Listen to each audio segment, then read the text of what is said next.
On a crisp autumn morning in suburban Atlanta, 17-year-old Alexis Thompson was running late for her part-time job at the local community center.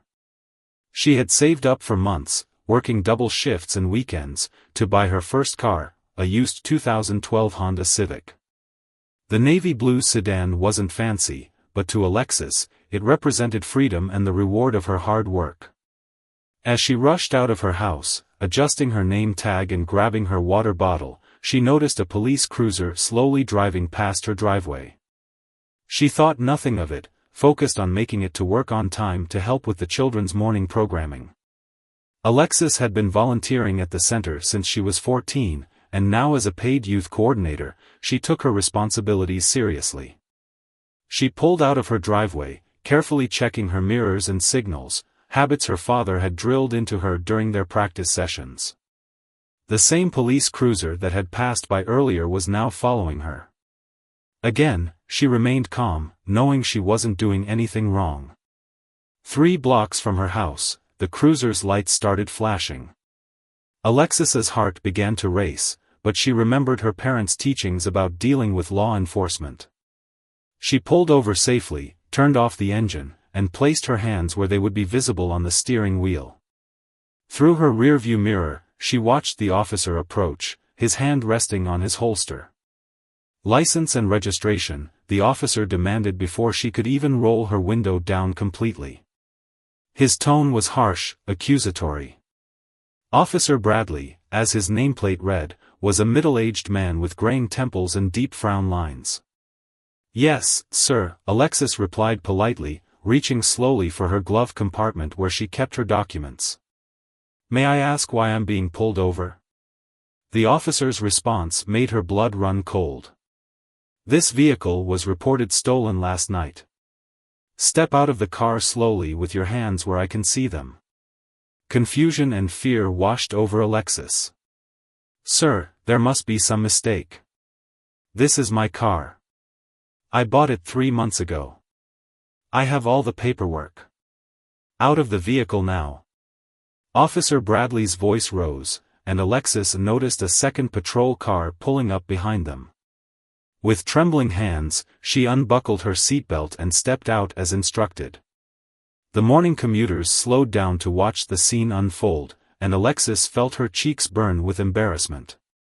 She was wearing her community center polo shirt with her name embroidered on it, khaki pants, and sensible shoes, hardly the image of a car thief. "Place your hands on the hood," Officer Bradley instructed while his partner approached from the other vehicle. Alexis complied, tears beginning to well up in her eyes. She could feel the cool metal of the car hood through her palms, the same hood she had proudly waxed just last weekend with her dad. "Sir, please," she tried again, her voice steadied despite her fear. "The registration and bill of sale are in the glove compartment. This is my car. I can prove it." The second officer, a younger woman, began searching through the glove compartment while Officer Bradley kept Alexis positioned against the hood. The morning sun was getting stronger, and sweat began to bead on Alexis's forehead. "Officer Bradley," the female officer called out, "I'm finding registration paperwork here under the name Thompson. It matches her license."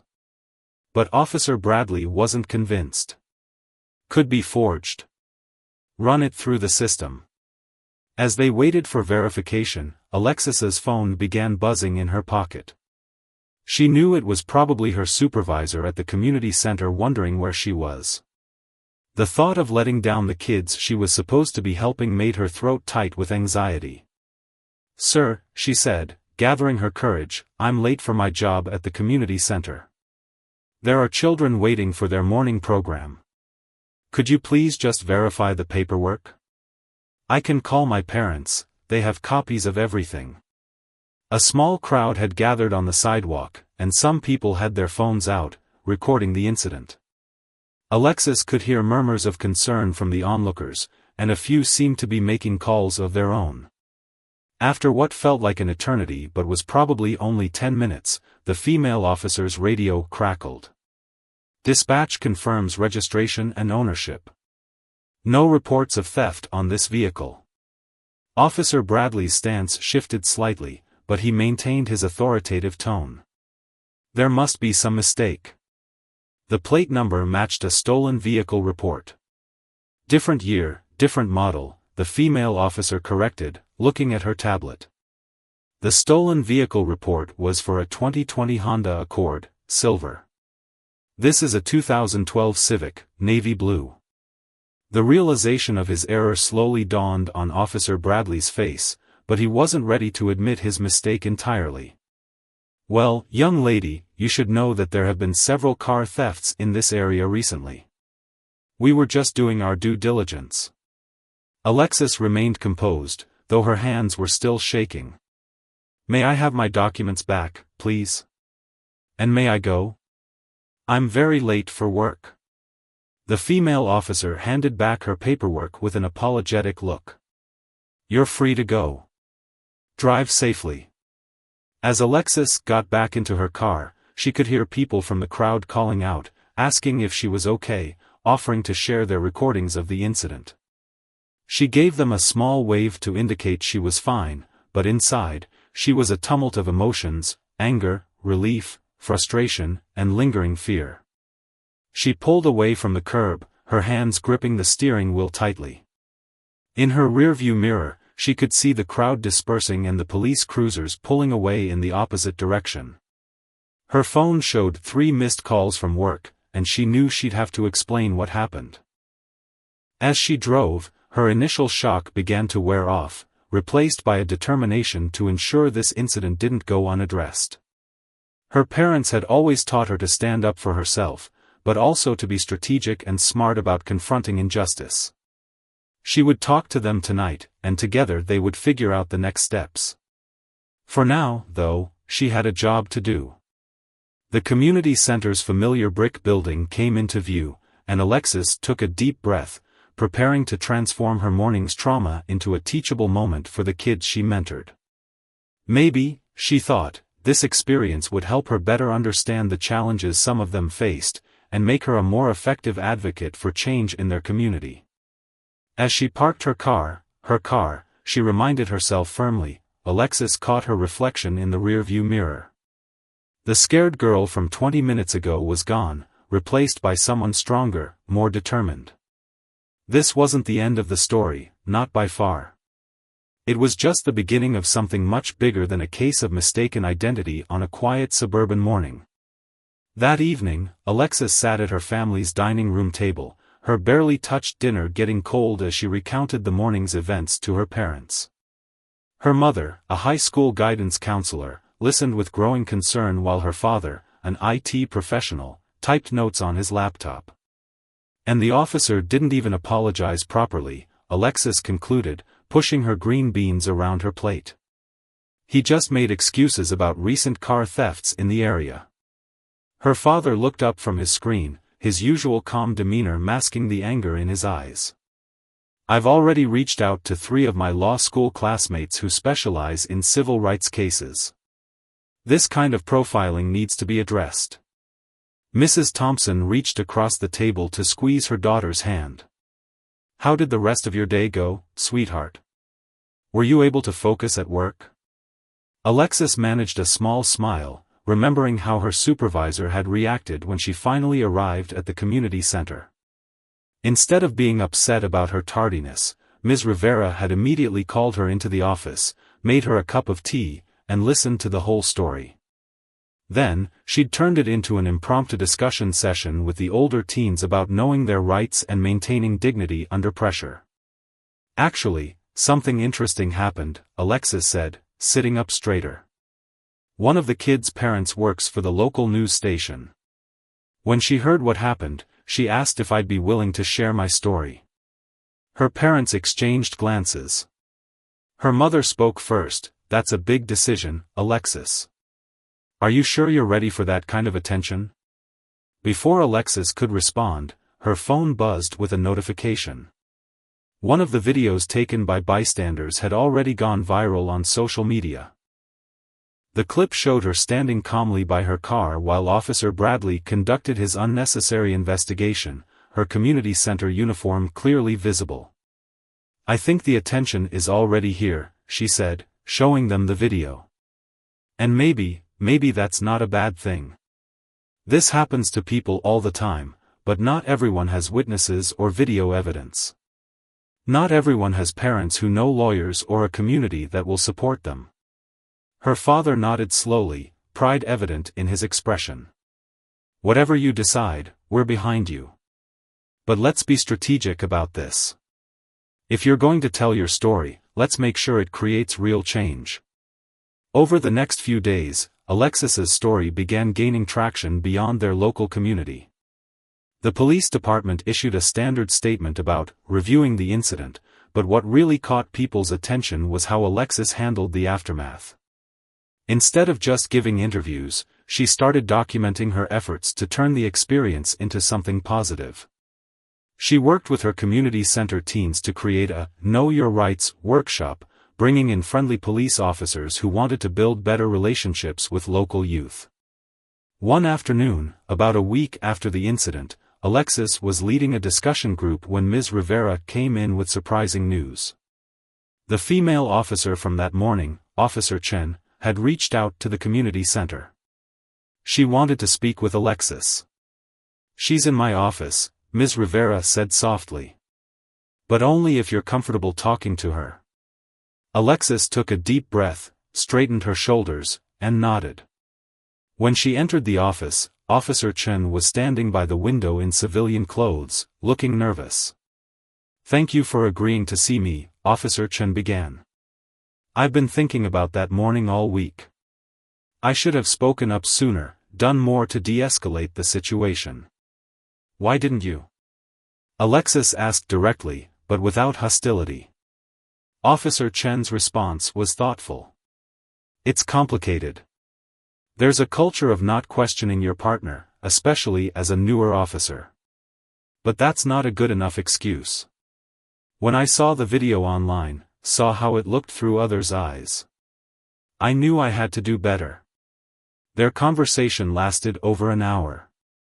They talked about police training, community perceptions, and the challenges of creating real change.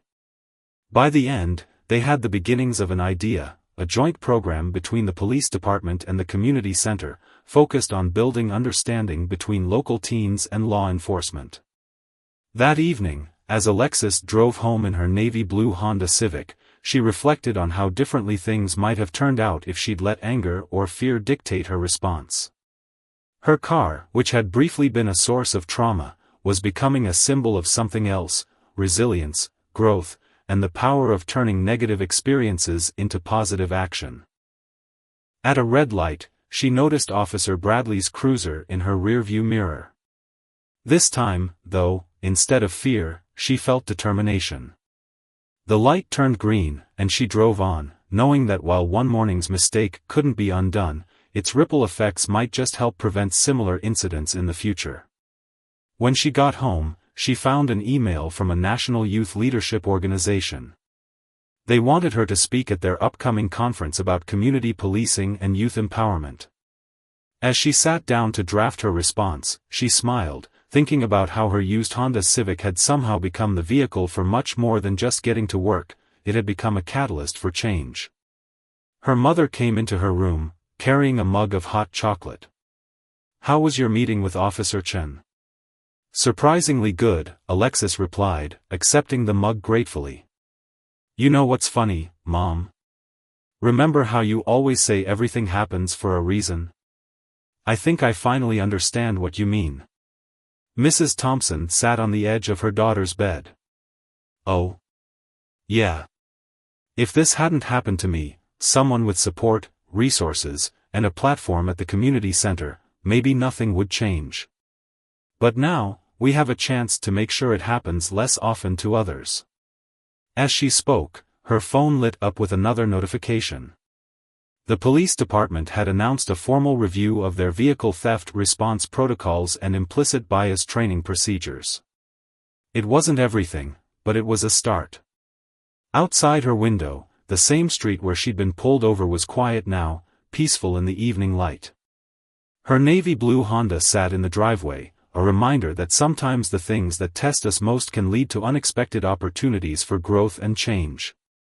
Alexis turned back to her computer, ready to work on her conference speech. She had a story to tell, not just about one morning's injustice, but about what happens when people choose to respond to difficulty with dignity, purpose, and hope for better days ahead. The day of the Youth Leadership Conference arrived with a mix of nerves and anticipation. Alexis stood backstage at the convention center, adjusting her blazer and reviewing her note cards one last time. The audience of 300 young leaders from across the country waited on the other side of the curtain. Through a gap in the stage wings, she could see her parents sitting in the front row. Her father was fiddling with his camera while her mother chatted with Ms. Rivera, who had insisted on taking the day off to support Alexis. Even Officer Chen had shown up, sitting quietly in the back row in professional attire rather than her uniform.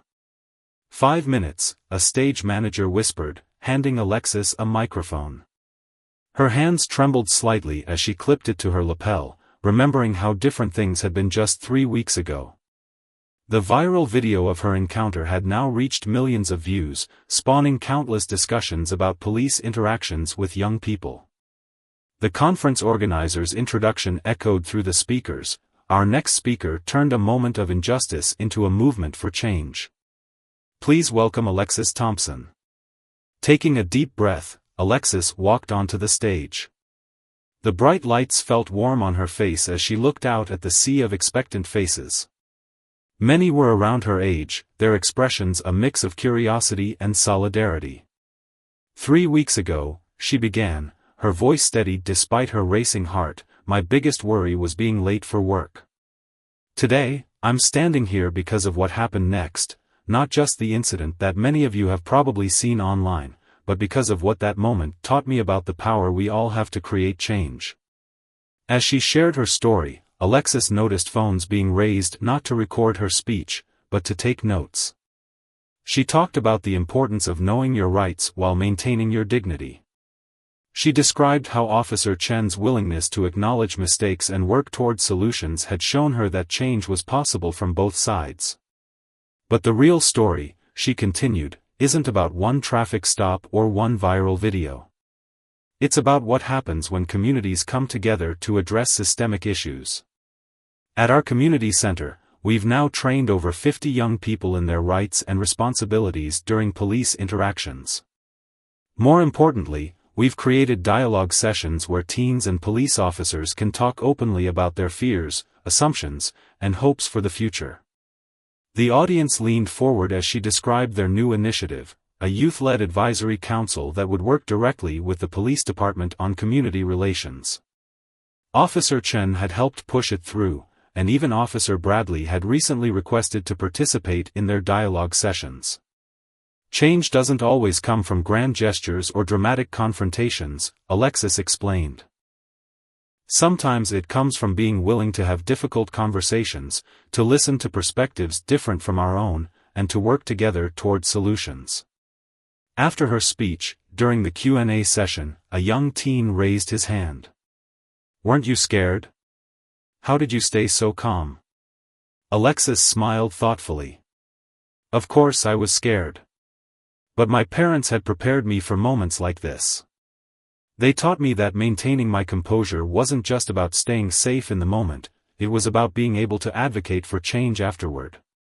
Every interaction we have is an opportunity to either escalate or educate." The questions continued, but one from a girl in the middle row struck particularly deep.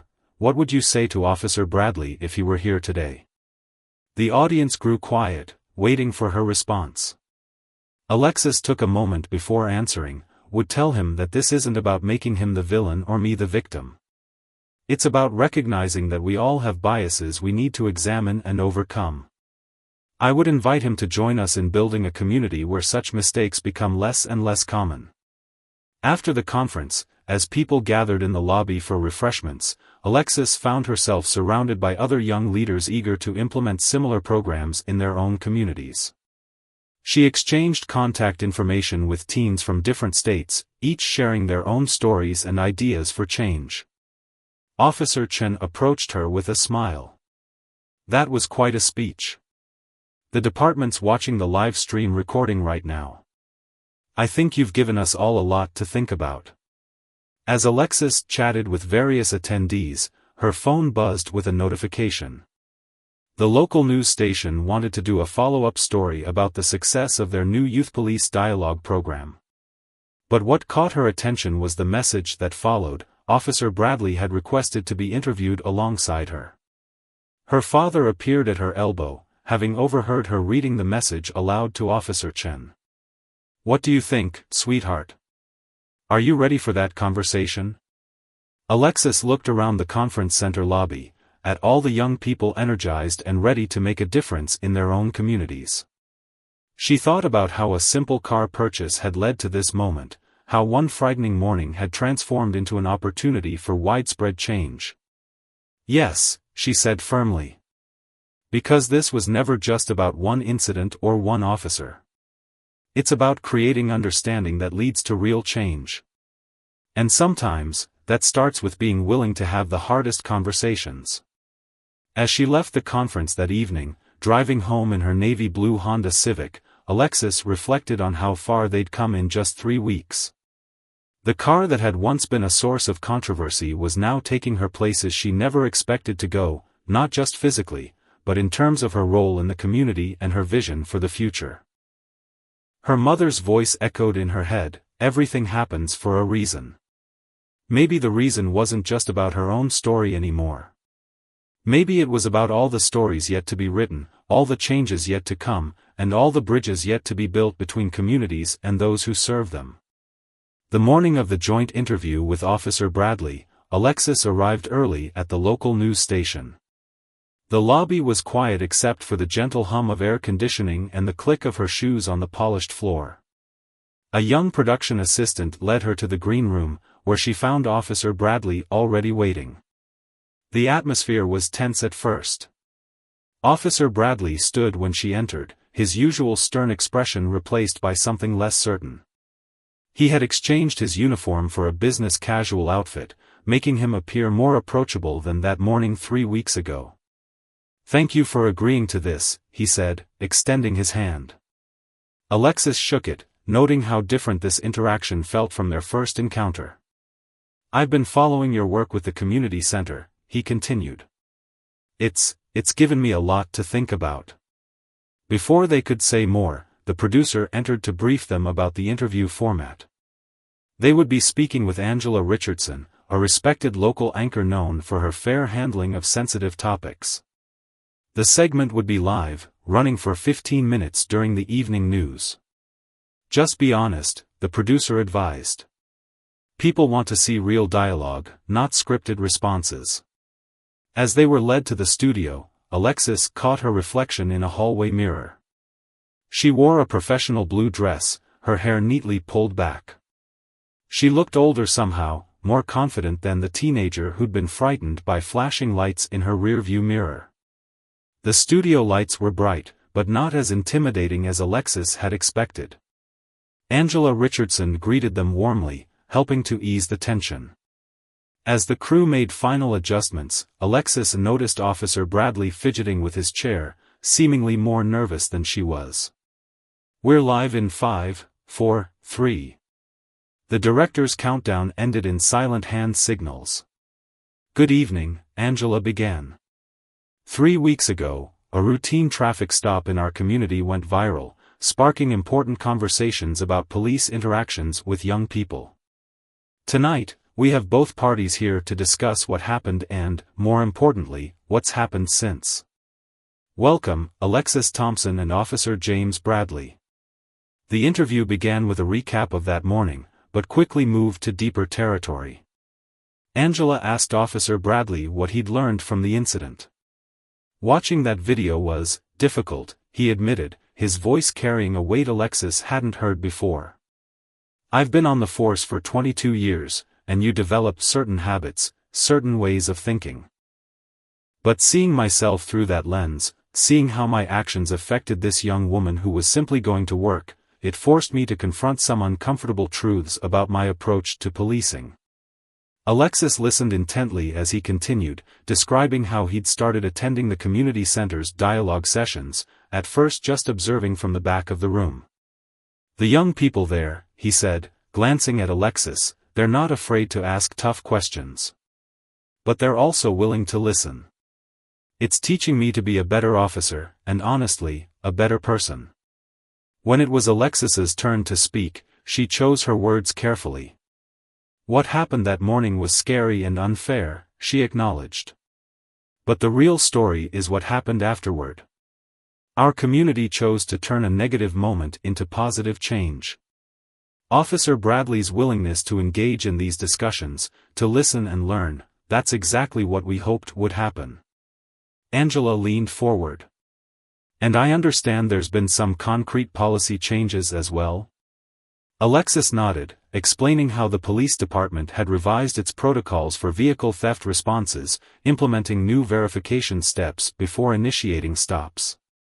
They'd also expanded their community outreach programs, with Officer Chen leading many of the initiatives. "But perhaps most importantly," Alexis continued, "we've created a space where young people and police officers can see each other as human beings, not just uniforms or stereotypes." As the interview progressed, the initial tension between Alexis and Officer Bradley noticeably dissolved. They found themselves finishing each other's sentences when describing the Youth Advisory Council's latest projects. Near the end of the segment, Angela asked them both what message they hoped viewers would take away from their story. Officer Bradley spoke first. "Change is possible, but it requires humility and willingness to learn. I've been an officer for over 2 decades, but some of my best teachers lately have been teenagers." Alexis smiled, adding, "And sometimes the hardest moments in our lives can lead to the most meaningful improvements in our community. It's not about forgetting what happened, but about choosing how we move forward." As they walked out of the studio afterward, Officer Bradley turned to Alexis. "My granddaughter watched your speech at the youth conference. She's 16, just like you were when." He paused, collecting his thoughts. "She told me she was proud that I was trying to make things better. I don't think I've ever heard her say that about my work before." In the parking lot, Alexis spotted her navy blue Honda Civic, now a symbol of not just independence, but of transformation. Officer Bradley noticed her looking at it. "You know," he said, "every time I see that car around town now, it reminds me to think twice, to do better. Sometimes the best lessons come from our biggest mistakes." As she drove home that evening, Alexis reflected on how much had changed in just 3 weeks. The same streets that had once been the scene of her humiliation now felt like the backdrop to a different story, one of growth, reconciliation, and community healing. Her phone buzzed with messages from friends who'd watched the interview, but one text stood out. It was from Officer Chen. "You two just showed everyone what real change looks like. This is just the beginning." Alexis smiled, knowing that tomorrow would bring more dialogue sessions, more policy discussions, and more opportunities to bridge the gaps between people. Her car hummed smoothly beneath her, carrying her forward into whatever challenges and changes lay ahead. The success of the community dialogue program had caught the attention of neighboring cities, and one rainy morning, Alexis found herself preparing to present their model at a regional law enforcement conference. She stood in the conference center's massive lobby, watching police chiefs and community leaders from across the state file in. Her presentation materials were ready, including a powerful compilation video showing highlights from their youth police dialogue sessions. The testimonials from both teens and officers had been remarkably candid, revealing how simple conversations had begun breaking down years of mistrust.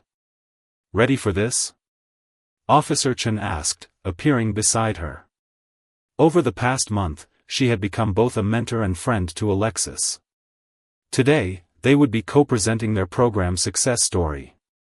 The conference room was packed with uniforms and suits, a sea of faces both skeptical and curious. Alexis recognized several police chiefs she'd seen on local news, along with community organizers and city council members from various districts. "Our next speakers," the moderator announced, represent a groundbreaking initiative that emerged from what could have been just another negative headline. Instead, it became a model for community policing reform. As Alexis took the podium, she noticed Officer Bradley sitting in the middle row, nodding encouragingly. He had become one of their program's strongest advocates, often sharing his own story of transformation with fellow officers. "A month ago," Alexis began, "I was just a teenager with a used Honda Civic and a part-time job. Today, I'm here because that car taught me something unexpected about the power of turning conflict into conversation." The audience leaned in as she described their program structure: weekly dialogue sessions where teens and officers shared their perspectives, role-playing exercises that built empathy on both sides, and a youth advisory board that provided input on police policies affecting young people. Officer Chen stepped up to share the law enforcement perspective, explaining how the program had improved officer morale and community relations. "We're seeing fewer confrontational interactions," she reported, "and more moments of genuine understanding." During the Q&A session, a police chief from a neighboring county raised his hand. "This all sounds wonderful," he said, his tone skeptical, "but how do you measure real results?" Alexis was ready for this question. She pulled up a slide showing their data: a 40% reduction in confrontational encounters between police and youth in their district, increased reporting of crimes from young witnesses, and improved satisfaction ratings from both community members and officers. "But the numbers only tell part of the story," she added. "The real change happens in small moments, like when an officer recognizes a teen from our program and starts a friendly conversation instead of viewing them with suspicion." After the presentation, several chiefs approached them about implementing similar programs in their jurisdictions. Alexis found herself exchanging contact information with community leaders who wanted to learn more about their youth advisory board model. During the lunch break, she overheard two officers discussing her case. "Can you imagine if that traffic stop had gone differently?" one said. "If she had responded with anger instead of turning it into something positive?"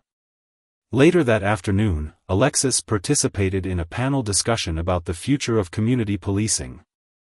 Sitting alongside experienced law enforcement officials and policy makers, she realized how far she'd come from that frightening morning in her driveway. "The key," she explained to the audience, "is creating spaces where both sides feel safe enough to be honest. Our teens talk about their fears during police encounters. Officers share their own anxieties and challenges. Real change starts with real conversations." As the conference wound down, a young officer approached Alexis. "My daughter's about your age," she said. "After hearing about your program, I showed her the video of your traffic stop. We had our first real conversation about what it's like to be on both sides of the badge." The rain had stopped by the time Alexis left the conference center. She walked to her car, now adorned with a small Youth Police Dialogue Program sticker on the back window. Officer Chen had suggested it might help other officers recognize her as a program leader. Driving home, she reflected on how her simple used car had become something of a symbol in their community. Officers who once might have viewed it with suspicion now saw it as a reminder of the importance of looking beyond assumptions. Her phone buzzed with a message from Ms. Rivera at the community center. The waiting list for their next dialogue session had grown to include teens from 3 neighboring districts. They would need to expand the program soon. At a red light, Alexis noticed a police cruiser pull up beside her. The officer inside gave her a friendly wave, recognizing her car. It was a small gesture, but it represented everything they'd been working toward: a community where such interactions could be normal rather than nerve-wracking. That evening, as she parked in her driveway, she remembered the fear she'd felt in this same spot just weeks ago. Now, that memory served not as a source of trauma, but as a reminder of how a single moment could spark meaningful change. Her father came out to meet her, carrying a letter that had arrived that day. It was from the State Police Academy. They wanted her to help develop a training module based on their dialogue program. The ripples of change were spreading wider than she'd ever imagined. "You know," her father said, looking at her car, when we bought this Honda, I thought it would just help you get to work. I never imagined it would help drive change in our entire community." Alexis smiled, touching the hood of her car affectionately. What had started as a simple means of transportation had become a vehicle for transformation, carrying her and her community toward a better understanding of each other. 6 weeks after the conference, Alexis sat in the community center's newly expanded meeting room, watching as teens and officers paired off for their weekly dialogue session. The program had grown so much that they'd had to move to a larger space, with sessions now running 3 times a week to accommodate all the participants. Today's session was special. They were hosting observers from 5 different police departments across the state, all interested in implementing similar programs. Among them was Chief Richardson from the State Police Academy, taking notes as she watched the interactions unfold. "Let's start with the mirror exercise," Alexis announced, standing at the front of the room. This activity had become one of their most powerful tools. A teen and an officer would stand facing each other, sharing their first impressions and then how those perceptions had changed through their interactions. A new officer, fresh from the academy, stepped forward with a 16-year-old participant named Kai. They stood awkwardly at first, but as they began sharing their thoughts, the tension visibly melted away. "When I first saw you in uniform," Kai admitted, "I remembered every bad interaction I've ever had with police. But now, after talking with you about your family, your hopes for making the community better, I see the person behind the badge." The officer nodded, her own eyes glistening. "And I realized I had all these preconceptions about teenagers, especially in certain neighborhoods. This program has taught me to see each person as an individual with their own story." From the back of the room, Officer Bradley raised his hand. Over the past weeks, he'd become one of their most dedicated participants, often sharing his own journey of transformation. "Can I add something?" he asked. Alexis gestured for him to continue, noting how the visiting officials leaned forward in their chairs. 6 weeks ago, Officer Bradley began, I pulled over a teenage girl in a Honda Civic because I jumped to conclusions. I let my biases override my training. But that mistake led to something remarkable. He gestured around the room. Look at us now. We're not just talking about change, we're living it. During the break, Chief Richardson pulled Alexis aside. The Academy's review board has approved your training module proposal, she said. But we'd like to expand it. We want to make this type of dialogue training mandatory for all new recruits.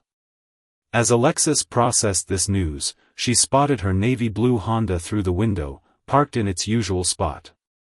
The car had become something of a mascot for their program, with participants often referring to the civic story as a turning point in police-community relations.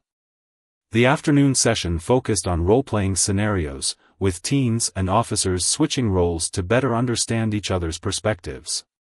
The visiting officials watched intently as Officer Chen guided the participants through a traffic stop scenario, pointing out moments where communication could either escalate or de-escalate the situation. Notice how a simple explanation can change everything, Officer Chen demonstrated. Instead of just demanding documents, take a moment to explain why you're making the request. And for our young participants, remember that staying calm and asking respectful questions is your right. After the session, as participants mingled over snacks, Alexis overheard one of the visiting chiefs talking to Officer Bradley. I was skeptical when I first heard about this program, the chief admitted. But seeing it in action, it's different from any community outreach I've ever seen. Officer Bradley smiled. That's because it's not just outreach, it's real dialogue. We're not just talking at each other, we're listening and learning. And it all started because one brave young woman chose to turn a negative experience into positive change. Later that evening, as Alexis prepared to leave, Ms. Rivera showed her an email from the mayor's office. They wanted to feature the program in a nationwide initiative on police reform. The email included a photo of Alexis's car, now recognized as a symbol of transformation in their community. You know what's amazing? Ms. Rivera said, that car that almost got you in trouble is now helping change police training across the state." As Alexis drove home, she reflected on how much had changed since that frightening morning. Her phone buzzed with a message from Officer Chen. The State Police Academy wanted them to start filming the training videos next week. At a stoplight, she noticed a young driver in the next lane looking nervous as a police cruiser pulled up behind them. Without hesitation, the officer gave a friendly wave, then used their speaker to calmly explain why they needed the driver to fix their broken tail light. Alexis smiled, recognizing the officer as a recent graduate of their program. These small moments of changed behavior were the real measure of their success, each positive interaction building trust, one traffic stop at a time. Pulling into her driveway, she saw her father waiting with an excited expression. "You won't believe who called," he said as she got out of the car. "The governor's office wants to learn more about the program. They're talking about implementing it statewide." Alexis leaned against her Honda, the cool metal familiar under her hand. What had started as a simple used car had become a catalyst for change, its story now woven into the fabric of their community's transformation. "You know what's funny, Dad," she said, looking at her car. "Sometimes the things that seem to be taking us off course are actually pointing us in exactly the right direction." 2 months into their expanded program, Alexis found herself navigating new challenges and unexpected opportunities. The governor's endorsement had brought national attention, and with it came both support and scrutiny. On a crisp morning, she pulled into the community center's parking lot, noticing several news vans already stationed outside. Today marked the launch of their statewide training initiative, with representatives from major cities across the state gathering to learn their dialogue model. As she stepped out of her Honda, a familiar face approached, Officer Chen, now promoted to lieutenant for her work in community relations. "Ready for the big day?" she asked, falling into step beside Alexis. Inside, the community center buzzed with activity. The main hall had been transformed into a training space, with round tables promoting conversation rather than the traditional classroom setup. Each table had a mix of chairs, some labeled for officers, others for youth participants, and a few for community leaders. "Look who's here," Officer Chen whispered, nodding toward the entrance. The state's attorney general had just arrived, along with several civil rights leaders who had initially been skeptical of the program. Ms. Rivera appeared with a stack of new training manuals, glossy books featuring a cover photo of Alexis's navy blue Honda Civic alongside group shots from their dialogue sessions. "Hot off the press," she announced, handing them out. As people took their seats, Alexis noticed something remarkable. The officers weren't clustering together as they typically did at such events. Instead, they naturally spread out, mingling with the team participants and community members. It was a small detail, but it spoke volumes about how far they'd come. "Before we begin," Alexis started, standing at the podium, "I want to share something that happened yesterday. I was driving home when I saw a police officer pulling over a young driver. Instead of watching with anxiety, I found myself smiling because I recognized both of them, the officer from our morning sessions, the teen from our afternoon group. They were already using our communication techniques before either realized they knew each other." The room filled with knowing chuckles. These organic interactions were becoming more common as their program's reach expanded. Lieutenant Chen took over, explaining the core principles of their training model. "It's not about forcing agreement," she emphasized. "It's about creating understanding. When we see each other as people first, everything else becomes easier." During the morning break, Alexis overheard 2 police chiefs discussing the program's impact on their departments. "Our complaint rates have dropped 30% since implementing these dialogue sessions," one said. "And officer morale is actually improving." The Attorney General approached Alexis as she refilled her water bottle. "You know," he said thoughtfully, "when I first heard about a teenage girl transforming police training because of a traffic stop, I was skeptical. But watching this today, you've created something extraordinary here." After lunch, they moved to the practical portion of the training. Officers and teens participated in role-playing exercises, with special attention to common scenarios that often led to misunderstandings. Officer Bradley, now a regular trainer, guided participants through the nuances of body language and tone. Remember, he demonstrated, it's not just what you say, but how you say it. Show respect, and you're more likely to receive it. As the afternoon progressed, Alexis noticed the Attorney General taking extensive notes. During one break, he pulled her aside. "We're considering making this training mandatory for all law enforcement agencies in the state," he revealed. "Would you be willing to help develop the curriculum?" Before she could respond, a commotion near the entrance caught everyone's attention. A group of teens had arrived unexpectedly, students from a nearby high school who had heard about the training. Instead of turning them away, Alexis and Lieutenant Chen quickly integrated them into the sessions. "This is exactly what we're talking about," Alexis announced to the room. "Real change happens when we're willing to adapt, to welcome new voices into the conversation." As the day wound down, participants shared their reflections. A veteran officer spoke about how the training had changed his perspective on youth interactions. A teenage participant described feeling heard and respected for the first time in her encounters with law enforcement. Outside, as people began leaving, Alexis noticed several officers and teens exchanging contact information, making plans for local dialogue sessions in their own communities. The ripple effect was growing stronger. Ms. Rivera joined her by the window, watching the scene. "Remember when this all started? With one scared teenager in a Honda Civic?" Alexis smiled, glancing out at her car in the parking lot. What had once been a source of fear had become a symbol of hope and change. The navy blue sedan had carried her not just through physical miles, but through a journey of transformation that was now reaching across the state. "Sometimes," she replied, "the scariest moments in our lives become the most important ones. We just have to be brave enough to turn them into something meaningful." As the sun set, casting long shadows across the parking lot, Alexis realized that their work was far from over. But with each session, each conversation, and each changed perspective, they were moving closer to their goal, a community where fear gave way to understanding, where badges and backgrounds didn't create barriers, and where a simple traffic stop could lead to lasting change. 3 months later, Alexis stood in front of the state capitol building, her navy blue Honda Civic parked prominently near the steps. Today marked the official signing of the Community Dialogue and Police Reform Act, legislation that would make their training program mandatory across the state. The morning sun glinted off her car's hood as reporters gathered around.